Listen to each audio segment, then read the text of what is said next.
This is your Barbados Today evening news update for Tuesday, January the 16th. A warm welcome to you. I'm Emmanuel Joseph. After a few days of temporary relief, sewage leaks are again evident along the south coast. It's worrying news for authorities at the Barbados Water Authority, which installed new 10-inch pumps last Friday to divert the waste to the Bridgetown sewage plant as part of a temporary fix to the vexing issue. BWA General Manager Keith Roy Halliday told Barbados Today he's shocked by the latest development and said it would be immediately investigated. This afternoon, the leader of the Barbados Integrity Movement, Neil Holder, visited the area. He told reporters the ongoing problem is unacceptable, and he promised that if BIM, that's BIM, is elected to office in the upcoming general election, the sewage woes will be eliminated. And the Barbados Integrity Movement is willing to engage international entities in order to find a solution for this. Furthermore, what we are saying to you now, Barbados, is that once we are elected, within 45 days of being elected, we will have this matter addressed, and within 12 months of the election and serving you in office, we would have this fully sorted out. Meanwhile, operators and owners of restaurants, hotels and supermarkets on the south coast zeroed in on food safety at a workshop hosted at the headquarters of the Pan American Health Organization on Delros Road. They received fresh assurances that the lingering sewage problem will not trigger an outbreak of waterborne illnesses. Now, Deputy Chief Environmental Officer of the Ministry of Health, Ronald Chapman, told the gathering that his department is constantly monitoring water quality in collaboration with the Barbados Water Authority. One, we ensured that the Barbados Water Authority sent a team in the entire area to ensure that there were no bursts along the mains and what is called the distal pipes, those pipes running from the mains into the businesses and households. So we tried to make sure that there were absolutely no leaks whatsoever. Two, we had the Barbados Water Authority increase the amount of chlorine in the water so that if, perchance, something did happen, the higher level of chlorine would ensure that any bacteria or viruses that get into that water, but mainly bacteria, would be taken care of. And the third thing we did is that we instituted systematic testing of the water, and that is done every single week, and we do that twice a week actually.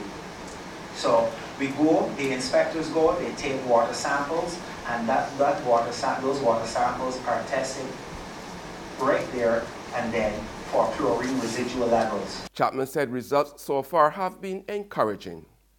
To this point in time, our water is safe. I can say that we've been checking. The Environmental Protection Department, which is responsible for checking the water, has been checking the water, and that water has been safe up until now. In fact, our water is well below, in terms of the seawater, well below the required standards. I think I should say, sorry, are well above the required standards, which means that our counts are well below the threshold. That's what I'm saying in terms of below and high. Our counts are well below the threshold. Our standards are very high. So you can drink your water, you can still bathe in the water, you can still bathe in that. In other news this Tuesday, a warning that threats of looming industrial action will only cripple the already ailing economy is coming from Government Minister Donville Innes and Dennis Kelman, who are both concerned that the National Union of Public Workers has mobilized its membership for industrial action to protest the government's failure to wrap up salary negotiations by yesterday's deadline.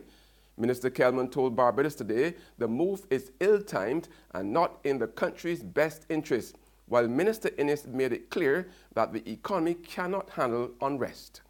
Well, it's obviously, when one considers the timing of it, it is obvious that they do not care about the tourism season. It is obvious that they do not care about what is going on in the South Coast, and it's obvious that they think it's self and not country. And I cannot blame the workers of Barbados for it because they have a union, and if that's the decision of the union, it's the decision of the union. But I would expect the workers to appreciate that it's better to have a sheep-headed there than to lose everything. This economy can well do without any industrial action we already have the challenges of an inadequate level of productivity in Barbados. Any disruption, there are no winners in this case. I hear and I empathize with the perspectives of the unions and the workers who not have a salary increases. There's some things we can't run away from, but it must be measured against the ability to stay in the pay and the consequences in the national economy if certain demands are met. Just over a month after Rihanna Drive was unveiled, Tourism Minister Richard Seeley says it's been reaping dividends for the country. Speaking at today's session of Parliament during debate on the Land Tax Amendment Act, he revealed that the hometown of Barbadian superstar Rihanna is quickly gaining popularity around the world and providing more exposure for the island. According to Seeley, as many as 1,000 people passed through Rihanna Drive this cruise season.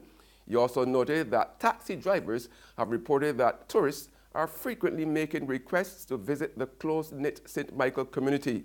The tourism minister said the Barbados Product Authority is working with his ministry to develop creative activity for the area. There's regional and international news after this short break.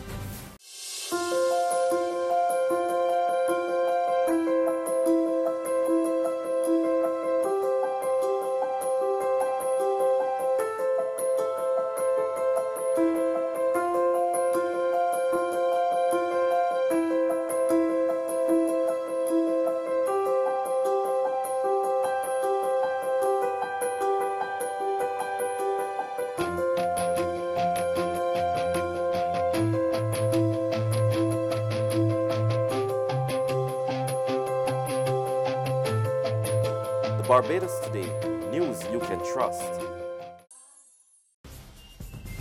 In regional news now, the Venezuelan helicopter pilot who had been pushing for the removal of the Maduro government from office is dead. Oscar Perez was killed in a 9-hour siege near the capital Caracas on Monday. He was deemed a terrorist by the government after he threw grenades at the Supreme Court and fired shots at the Interior Ministry last June. He had been on the run since then. According to media reports, police tracked Perez down to a house where he was hiding along with members of the anti-government cell he founded. And on the international scene, 3 churches have been firebombed in Chile on the first full day of Pope Francis's visit to the Andean nation. Authorities say 2 churches were burned in the early hours of this morning. The 3rd church was attacked in Puente Alto, just south of Santiago. Since last Friday, 9 churches have been firebombed in Chile. It is not clear who has been behind the spate of recent burnings. And that's news, but for the very latest, visit our website at www.barbadostoday.bb. You can also subscribe to our e-paper email updates and even like us on Facebook. We are also on Izumi Media in bus terminals as well as screenplay at supermarkets and gas stations near you. You can also hear us on Mix 96.9 FM. I'm Emmanuel Joseph. Have a fantastic evening.